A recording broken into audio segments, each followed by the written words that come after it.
සුබ දවසක් ඔබ සැමට.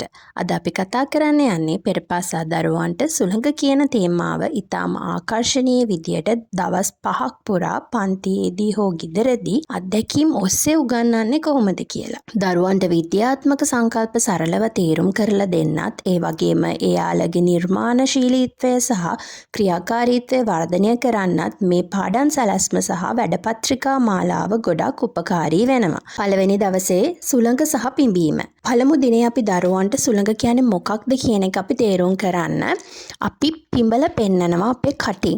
එතකොට ඕන්ට අත්දැකීමක් එනවා මේක තමයි සුළඟ කියන්නේ කියන එක. අපිට පුළුවන් දරුවන්ට සබන් පුබුලු පිඹින්න දෙන්න. නැත්නම් ඉටිපන්දම් දැල්ලකට හෙමින් පිඹින්න දෙන්න. ඒ අත්දැකීමෙන් පස්සේ අපි දෙන පළමු වැඩපත්‍රිකාවෙන් කටින් පිඹින විට චලනය වන සබන් බුබුලු, කොළ, නැව් වැනි දේවල් හඳුනාගෙන පාට කරන්න දරුවන්ට මඟ පෙන්වන්න පුළුවන්.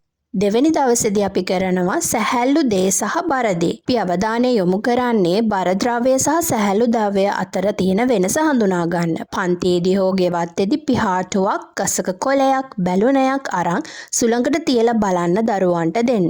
එවිට එයාලට තේරෙනවා සැහැල්ලු දේවල් විතරයි සුළඟට පාවෙන්නේ කියන එක. ඒ වගේම අපේ දෙවන වැඩපත්‍රිකාව හරහා සැහැල්ලු දේවල් විතරක් හොයලා රවුම් කරන්න දරුවන්ට අවස්ථාව දෙන්න. තුන්වෙනි දවසේදී අපි කරනවා සුළං මෝලය. ඒ කියන්නේ පින් වීල් ඇක්ටිවිටි එකක්. ඉතින් මේක හරිම විනෝදජනක දෙයක්. ඉතින් අපි දරුවන් සමග එකතු වෙලා අපිට පින් වීල් එකක් හදන්න පුළුවන්. තුන්වෙනි වැඩපත්‍රිකාවේ තියෙන විදියට ඉතිරි යා කරලා පින් වීල් එකක් හදන්න. එයාලා කැමති විදියට ලස්සන්ට පාට කරන්න පුළුවන්.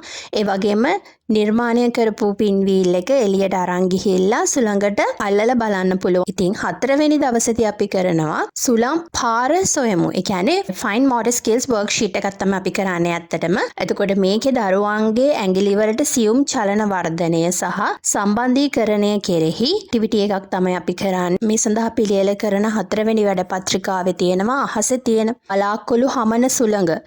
සරුංගලය, ගස සහ කොළ, නැව් දෙසට ගමන් කරන පාර තිත්තිරි ඔස්සේ පැන්සලෙන් යා කරන්න දරුවන්ට මඟ පෙන්වන්න පුළුවන්.